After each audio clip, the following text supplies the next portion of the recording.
যত বড় হজরতে হোক, যত বড় বুজুর্গান হোক, যত বড় আলেম হোক, এই দুনিয়ায় যেরকম ওই দুনিয়া এরকম। কেন? বাংলাদেশও যেরকম রাজধানী এসে ঢাকা, বাংলাদেশের রাজধানী এসে ঢাকা, সরকার বইতে ঢাকা। প্রত্যেক জেলায় একজন এমপি আছে, এমপির পরে প্রত্যেক ইউনিয়নও চেয়ারম্যান আছে, চেয়ারম্যানের পরে প্রত্যেক ইউনিয়নও গ্রামে একজন মেম্বার আছে। আপনি কিছু হলে যাইতে হবে মেম্বারের কাছে, মেম্বারে ধরে যাবেন মন্ত্রীর কাছে, মন্ত্রীর ধরে প্রধানমন্ত্রীর কাছে যাইতে পারেন। ডাইরেক্ট যাওয়ার আপনার বাপের সাহায্য নেই। তো ওই দুনিয়ায় তো এরকম। এই দুনিয়ায় যেন আল্লাহ সবে, আল্লাহ ক্ষমতা জেতারে যে হেতারে মানতে হবে। হেতার চিকিৎসা ছাড়া আপনি কোনো রাষ্ট্রে যাইতে দিতেন না। কোনো হেতার চিকিৎসা ছাড়া আপনি ভিসা কার্য হবি না, হেতার চিকিৎসা ছাড়া আপনি কোনো চাকরি হবি না, হেতারে কর না দিলে আপনি থাকতে পারবেন না। আবার আপনি সরকার উল্টি গেছে, আর তার কোনো দাম এই আপনার এই গোষ্ঠীর কোনো দাম নাই, আপনার দলের কোনো দাম নাই। আবার এক যে সরকার আইব সেই সরকারের দাম আছে। তো ওই দুনিয়ায় তো এরকম। আমার নবীর পরে আর কোনো নবী নাই। আমার নবী দুই জাহানের বাদশা। উনি সারা পৃথিবীর রাজধানী এসে মক্কা মদিনা ওইখানে বসে রয়েছে। এই জাহানেরও বাদশা, ওই জাহানের বাদশা। ওনার সাফায়ত ছাড়া কোনো বুজুর্গানের কাম নাই। ওনার আসার আগে মেয়ে ছেলে জিন্দা কবর দিছে, স্বামী বলে স্ত্রী জিন্দা চালা আছে। কোনো আইন কানুন, কোনো ভেদাভেদ কিছু ছিল না, মানুষ উদাম ছিল। আর আমাদের নবীকে শেষ জমানাতে আল্লাহ মানুষ রূপে পাঠাইছে আমাদের হেদায়েতের জন্য। আল্লাহ কোরআনে বলছে, দোস্ত তোমাকে সৃষ্টি না করলে আমি আসমান জমিন আকাশ বাতাস, আকাশের ফেরেশতা জমিনের ফেরেশতা পৃথিবীতে আমি কিছু সৃষ্টি করতাম না। আবার আল্লাহ বলছে, দোস্ত তোমাকে আমি সৃষ্টি করছি, আমি জানি তুমি কত বড়, আর কেউ জানে না। যত জায়গায় আমি রব্বিল আলামিন, তত জায়গায় আপনি রহমাতাল লিল আলামিন। আপনি দুইটাই থাকতে রাসূলকে চিনলেন না, রাসূলের সুন্নত মানলেন না। আল্লাহ কইছে আমারে ভাই তাইলে আমার রাসূলকে অনুসরণ করো, আমার রাসূল যাহা বলে তাহা মানো। আগে আমার রাসূলের সুন্নত আদায় করি, তারপরে তুমি ফরজ পড়ো। আপনি মসজিদে গেলে আপনি হুজুর টেয়ার গোলাম, আপনি তাই তো হুজুর 2 রাকাত পড়লেন না। দাখলে মসজিদেরটা না হলে মসজিদ আপনি হাসর ময়দানে সাফায়াত করবি না।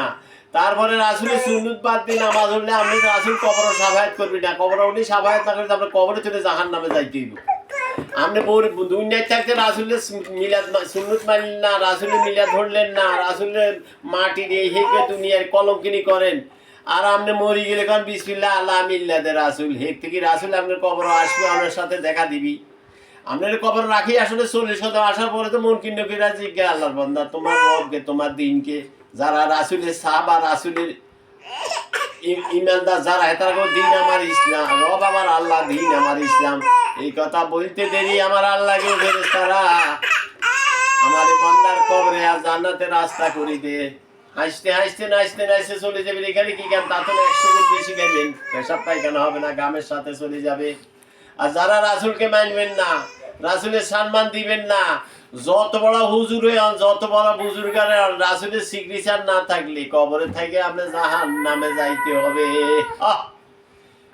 জাহান্নামের আগুন তো দেখেন নাই, দোজখের আগুনের 7 দোয়াদি ফাটাইছে, এই আগুনের এই তেজ। আর দোজখের আগুনের যে কত তেজ, এক এক সর্ব কামড় দিলে 70 বছর পর্যন্ত বিশ্রামবে না। আল্লাহ রাসূল বলছে ওসব সর্বে যদি দুনিয়াতে নিঃশ্বাস হালায়, সারা পৃথিবী তামা হয়ে যাবে। আপে খাইব, জোকে খাইব, ডান্ডা মারিব, গুরজু মারিব, হায় রে হায়, অন্ধকার কবরে গেলে হবে কি উপায়।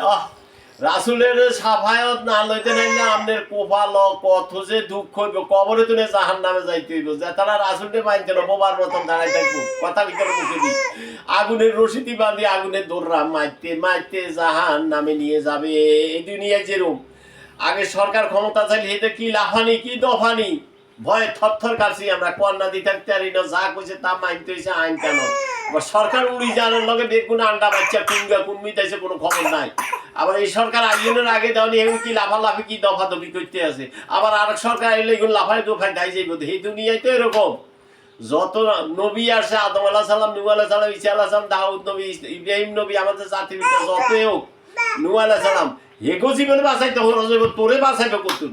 অন্তায় রাস্তা চিনো মুসলমান ভাই ভাই রাসুলের তরিকা লই আইয়েন জান্নাতে যায় যাইতে হইলে আল্লাহর হাত রাসুলের সাথে রাসুলের হাত হবে অলিদের সাথে আগে জলটু বানাইলা কইছে শাহজালালের বাংলাদেশ শাহপরানের বাংলাদেশ অলি আল্লাহর বাংলাদেশ রহম করো আল্লাহ অলিদের হাত ছাড়া যেরকম কোনো গেলে উকিল ধরন লাগে এই দুনিয়ায় উকিলের আল্লাহর অলিরা কোনো হজরতের খাওয়া নাই যারা হজরত হইব কোনা নজিকটা আল্লাহর অলিকে হাত ধরে যারা যাইব তারাই হজরত হইব আর যারা আল্লাহর অলিকে রাসুলের সাবা না হইব রাসুলের মাটির এই কলঙ্কিনি করবেন কবরে তুলে জাহান নামে যাইতে ভাইয়ের আমরা একে মায়ের সন্তান একে বাপের সন্তান আসেন ইসলাম কেমনে যাইবেন রাসুলের তরিকা মতে আসেন রাসুলের মিলাদ মাহফিল রাসুলের সম্মান দেন আখিরাতে চিন্তা করেন। আসসালামু আলাইকুম রহমতুল্লাহ বারাকাতুহু। ভালো লাগলে ভিডিও করিয়েন মেসেজ দিয়েন আরো পাইবেন বহুত কিছু আছে জানলে এইটার ভিতরে বহুত আল্লাহ দিছে ওলি আল্লাহকে দোয়া ওলি আল্লাহকে সাফায় ছাড়া কেউ জানা যাইতে পারবেন না